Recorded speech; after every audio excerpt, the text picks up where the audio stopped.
People in Northwest Arkansas are left with damages after storms moved through this morning. A closer look just ahead. And plus, the Arkansas baseball team fighting off elimination again last night in the College World Series. What's next for the Hogs in Omaha as they face off against a familiar opponent? Live on 5 News and streaming on 5 Plus, this is a Weather Impact Alert. And good afternoon, and thanks for joining us. I'm Jacob Luthi, joined now by with Danny Cassidy. Danny, Yes. a busy morning Yes. this morning, but we are not out of the clear yet. Yeah, not quite out of the clear yet. And you were there in Highfill. You saw some of the damage. Well, we'll kind of recap what we saw across the region today, because unfortunately we didn't go unscathed for any of that severe weather. So we'll show you some of the reports here across the region. You're going to notice that it was mainly contained in Northwest Arkansas and just off to the west there in Delaware, as well as Adair County. We did see the potential of maybe some tornadic activity just to our west and maybe in Highfill as well. Now, you're not seeing West Fork on here. There was some damage in West Fork as well in central Washington County. But you head off to the northwest here. We did actually get a report in Taneytown of a large tree knocked over by thunderstorms. This was just before 1:40 early this morning. About that same time, just a little bit earlier, that was in Highfill. Again, just to the north of Highfill, southwest of the Benton County Fairgrounds, near the XNA Airport. There was some wind damage potential of 3 homes damaged, and Jacob will talk about this in a little bit. Potentially could be a tornado with how targeted that damage was. Now you look area-wide here, you see Doppler radar not showing a whole lot. It's really diminished. Maybe a couple isolated showers in the River Valley, but that's about it. What we are going to be watching for is this area off to the northwest. You see these little bubbling showers and storms, bubbling off northwest of Tulsa. Eventually that'll make its way here, and whether it'll be strong to severe, that's one question. But if we do see anything, it could be strong to severe with damaging winds, large hail, and potentially maybe some localized flooding. That tornado chance is low, but not zero. We'll have that complete forecast for you coming up in just a little bit. Jacob. Thanks, Danny. Well, this afternoon, a number of people are still without power from those storms this morning. Well, let's take a look. About in Benton County, about 630 customers without power there. Moving down to Washington County, 94 customers are out of power. Well, cleanup is underway in Highfill after a strong storm moved through early Wednesday morning, causing damage across several neighborhoods. The powerful storm swept through a neighborhood just northwest of XNA. Roofs ripped off homes, shattered windows, and debris-strewn streets. That was the scene along 64th Avenue. Sheet metal from a local chicken house littered neighbors' yards from blocks away. One homeowner in the area described the damage to her home. Our garage door is gone. It looks like there's actually a crack up the side. The gutters are done. Some roofing, we have problems with the roofing. My car, the window blew out. Of course, there's all this debris from the house across the way. Despite the damage, officials say there have been no reported injuries. Well, we're looking at photos of storm damage in West Fork after those storms this morning. The police department says multiple trees are down across the city and blocking roads. They say fire department and city crews are out helping to clear them. Well, another day, another elimination game for the Arkansas Razorbacks. The Omahags took down the UCLA Bruins 7-3 last night to set up a rematch with LSU today. Now, Arkansas will have to beat the Tigers twice to advance to the championship series on Saturday. The Hogs will take the field tonight at 6 p.m. on ESPN. And meanwhile, we're hearing from the parents of Razorback pitcher Gage Wood. He threw a no-hitter against Murray State earlier this week, only the third in men's College World Series history. It's crazy. I mean, it's hit me, but I don't think it's really hit me that, how big it really is. After the no-hitter, Wood gave a baseball from the game to his dad as a late Father's Day present. And looking ahead to tonight's game, our 5 News Sports team will be live in Omaha to get you ready. You can catch that extra inning special starting at 5:15. Well, convicted killer Grant Harden is facing new charges related to his escape last month from the North Central Prison Unit. The escape led to a nearly 2-week-long manhunt. Harden's now in a maximum security prison in South Central Arkansas and appeared virtually for a hearing Tuesday in Izard County, where he entered a not guilty plea. The next pretrial hearing in the case will be October 21st, with the jury trial happening the following month, starting on November 5th. Harden is already serving a life sentence for a deadly shooting that happened in Benton County. And continuing coverage, Jamie Waterman has been sentenced to more than 6 years in prison for helping his wife cover up the murder of a pregnant mother from Benton County.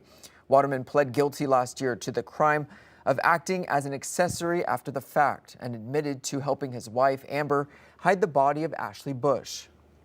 Meanwhile, Amber Waterman has already pleaded guilty and was sentenced to life in prison for the federal kidnapping charge. She's now awaiting a separate capital murder trial in Benton County, where prosecutors say they will seek the death penalty.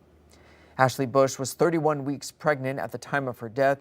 Investigators say Amber Waterman kidnapped Bush in Arkansas and took her to Missouri in a plot to raise the baby as her own. Amber's next court date is in Benton County is on July 7th. And residents in Arkoma will soon be paying much higher sewer bills, at least for now. On Tuesday, Fort Smith city directors approved a 225% rate hike that will start next week to make Arkoma's rate equal to what Fort Smith residents pay. Arkoma leaders say that's impossible and could take the city to court to keep it from happening. We've already heard them say they're going to sue us no matter what. So in my mind, we should go full rate and then let the courts decide. You're not incentivizing them to go solve their problem. Either they should go make their own treatment plant or contact another city to take care of their sewer and get their water needs. That's how I'm at. Arkoma Mayor Joshua Johnson says any court action taken by the city will be discussed at the next city council meeting this Thursday night. Well, developing lawmakers from state capitals to D.C. are calling for stronger security after a former state lawmaker and her husband were gunned down in Minnesota.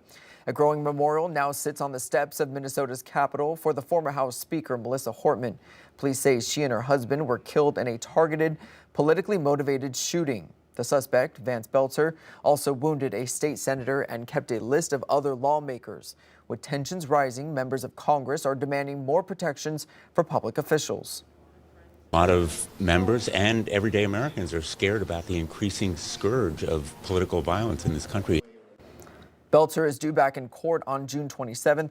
Meanwhile, Hortman's family is pleading for unity, saying hate and division can't be what drives her politics.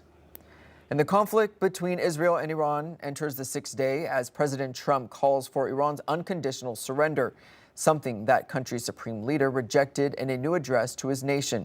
As Natalie Brand reports, it comes as the Trump administration is weighing whether to get involved.